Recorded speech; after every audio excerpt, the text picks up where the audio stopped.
नमस्कार दोस्तों, आज हम बात करेंगे लैप्सेशन एंड फेक पॉलिसी के बारे में।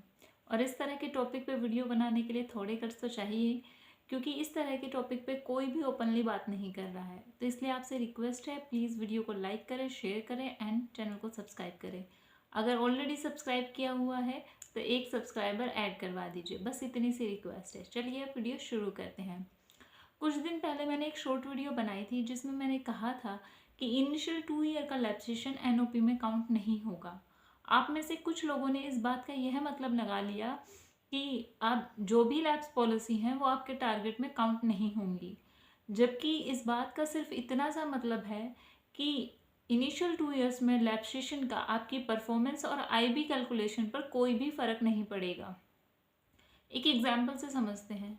मान लीजिए आपने अपने सर्विस के फर्स्ट ईयर में 200 पॉलिसी और 1 करोड़ रुपए का काम किया, लेकिन इनमें से 50 पॉलिसी लैप्स हो गई और उनकी जो लैप्सेशन अमाउंट थी वो थी 20 लाख रुपए। पर चूंकि इनिशियल 2 ईयर में लैप्सेशन एनओपी में काउंट नहीं होता है, इसलिए जो आपका आईबी कैलकुलेट होगा वो टोटल 1 करोड़ रुपए पर ही कैलकुलेट होगा। वेयर एज अगर सर्विस के बाद के सालों में यही सिचुएशन आती तो जो आपका आईबी कैलकुलेट होता वो टोटल में से जो लैप्स पॉलिसी की अमाउंट है यानी कि 20 लाख रुपए, वो डिडक्ट करने के बाद जो बचता 80 लाख रुपए, उस 80 लाख रुपए पर आपका आईबी कैलकुलेट होता। तो इस तरह शुरू के 2 सालों में आपको लैप्सेशन से छूट मिली हुई है, इसलिए जो भी पॉलिसी लैप्स हो आपको उसकी चिंता भी करने की बिल्कुल भी ज़रूरत नहीं है। और ये इनडायरेक्टली संस्था ने बता भी दिया है आपको कि हाँ, कुछ पॉलिसी लैप्स की जा सकती हैं, क्योंकि उन्हें भी मालूम है कि आप नए बच्चे हैं और आपको पॉलिसी करने में दिक्कतें आ सकती हैं, और इसीलिए ये 2 सालों की जो छूट है वो दी गई है।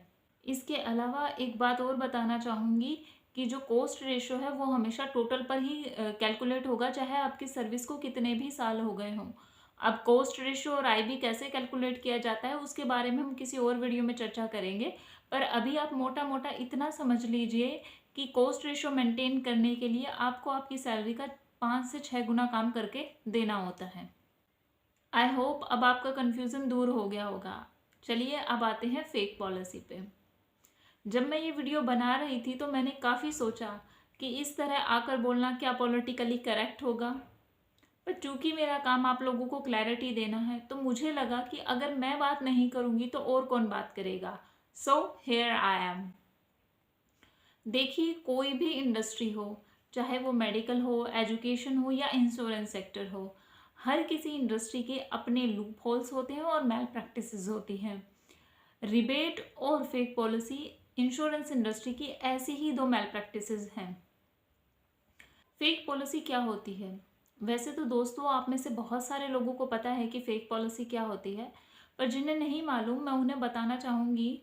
टेक्निकली फेक पॉलिसी में फेक जैसा कुछ भी नहीं होता है, क्योंकि इसमें आप जो भी डॉक्यूमेंट लगाएंगे, जो पॉलिसी नंबर मिलेगा, जो बॉन्ड मिलेगा, इवन जो आपका एसएम या एजेंट या डीओ का जो कोड लगेगा, वो सब कुछ रियल होता है, पर फिर भी इसे फेक पॉलिसी कहा जाता है। इसके दो रीजंस हैं। पहला ये कि जो भी इस तरह की पॉलिसी लगाता है उसे मालूम होता है कि फ्यूचर में ये पॉलिसी लैप्स होगी, यानी कि ये पॉलिसी लैप्स होने के पर्पज से ही लगाई जाती है। दूसरा, इस पॉलिसी का जो भी प्रीमियम होता है वो या तो एसएम या एजेंट खुद से पे करते हैं। पॉलिसी होल्डर इस तरह की पॉलिसीज़ का प्रीमियम पे नहीं करता है। आप में से बहुत सारे लोगों के मेरे पास सवाल आए कि मैम, अगर मान लीजिए हमने कोई फेक पॉलिसी लगा दी, या मान लीजिए फेक पॉलिसी नहीं भी लगाई पर बाय चांस वो पॉलिसी हमारे प्रोबेशन पीरियड में लैप्स हो गई, तो क्या वो उसे हमारे टारगेट में काउंट किया जाएगा या नहीं किया जाएगा। इसको लेकर मैंने अपने एक सीनियर से भी बात की और मुझे पता चला कि इसके रिगार्डिंग कोई भी सर्कुलर नहीं है, और सर्कुलर ना होने का मेन रीज़न यही है कि इस तरह की बातें कोई भी ओपनली करना नहीं चाहता। ये ग्रे एरिया छोड़ा हुआ है, और इस तरह से ये पूरी तरह डिवीज़न और ब्रांच की डिस्क्रिशनरी पावर है कि वो जो लैप्स पॉलिसी है उन्हें आपके टारगेट में काउंट करे या नहीं करे। अगर वो चाहेंगे तो काउंट कर भी सकते हैं, अगर वो ना चाहें तो काउंट नहीं भी कर सकते। ये पूरी तरह उनके ऊपर निर्भर करता है। और अगर आप अपने ब्रांच मैनेजर से भी इस बारे में ऑफिशियली पूछेंगे तो वो हमेशा आपको मना ही करेंगे। कभी भी कोई भी बीएम या एडमिनिस्ट्रेशन का कोई भी बंदा ऑफिशियली आपको ये नहीं कहेगा कि आप फेक पॉलिसी लगा दो, लैप्स पॉलिसी लगा दो, क्योंकि इससे उनकी अपनी जॉब को रिस्क हो जाता है। अनऑफिशियली कौन क्या कहता है इसका तो कोई मतलब ही नहीं है, क्योंकि अगर कुछ भी प्रॉब्लम आएगी तो वो आप पर आएगी। मुझे भी बहुत सारे लोगों ने कहा था आप 3 में से 2 टारगेट पूरे कर दीजिए, आपको कंफर्मेशन हो जाएगा आपका, पर हुआ क्या? तो इसीलिए सिर्फ उन बातों पर यकीन करें जो ऑफिशियली बोली जा रही है और ऑथेंटिक सोर्स से बोली जा रही है, या फिर उस इंसान की बातों पर यकीन कीजिए जिसकी क्रेडिबिलिटी अनडाउटेड है और जो आपको पता है कि उसको कहने में उसका अपना कोई हिडन एजेंडा नहीं है।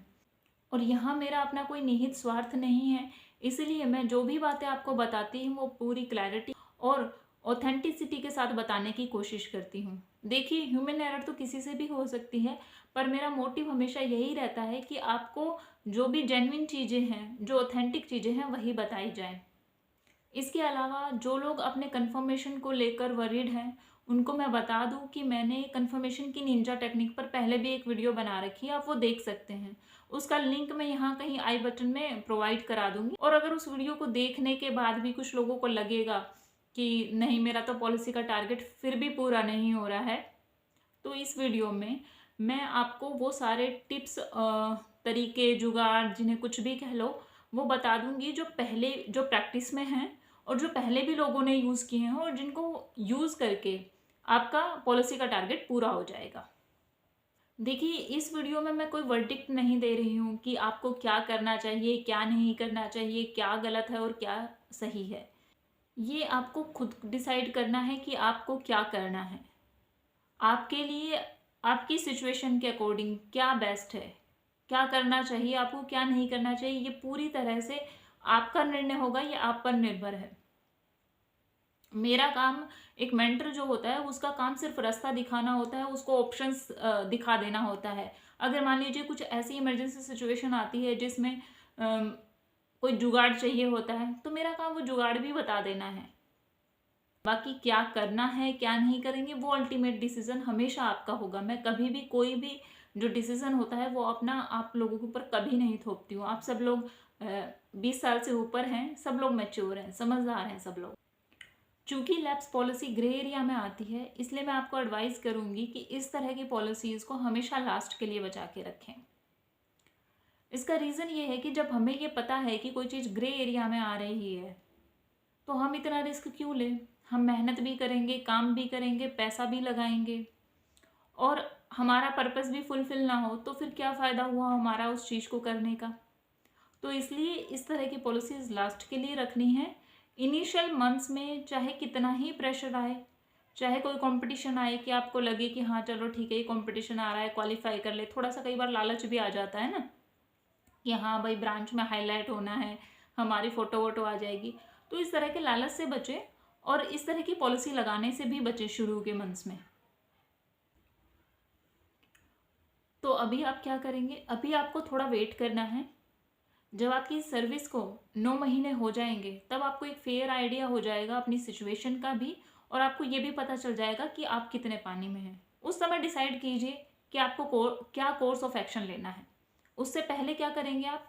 उससे पहले आप अपनी एजेंसी रिक्रूटमेंट पे ध्यान देंगे, अपने प्रीमियम पे ध्यान देंगे, और जो आपके एजेंट बन चुके हैं उनकी ट्रेनिंग करके, उनको प्लान समझा के उनको एक्टिवाइज करेंगे। देखिए, आपको सबसे ज़्यादा जो 2 इम्पोर्टेंट फैक्टर हैं, आपका एजेंट और आपका प्रीमियम, उस पर सबसे ज़्यादा फोकस करना है, क्योंकि पॉलिसी बाय प्रोडक्ट है, वो आ ही जाएगी।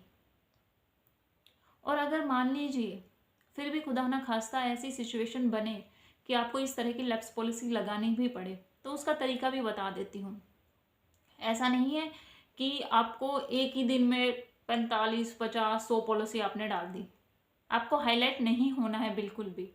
हमारे एक सर थे जो कहा करते थे कि ना, स्कूटर पे भैंस नहीं चढ़ानी है, आप दूर से दिखोगे। काम ऐसा करो कि आप हाईलाइट ना हो। तो आपको क्या करना है, 10-10 के बंच में पॉलिसीज लगा दीजिए। इवन इफ अगर आपको लगानी भी पड़ती है, वैसे तो मैं प्रे करूँगी कि आपको ये इस तरह की चीज़ें ना हों आपके साथ, पर अगर जस्ट इन केस होता है तो भी मैं वो बता रही हूँ आपको। एंड जब आप एक बार कंफर्म हो जाओगे ना, तो फिर कोई कुछ नहीं पूछता।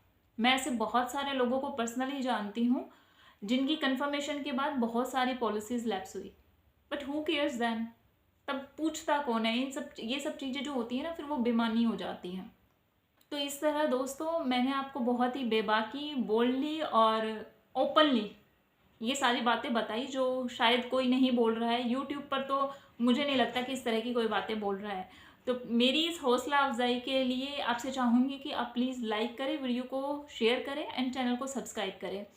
और जाते जाते लास्ट में एक बात और कहना चाहूँगी दोस्तों, कि मेहनत का, स्मार्ट वर्क का कोई विकल्प नहीं है।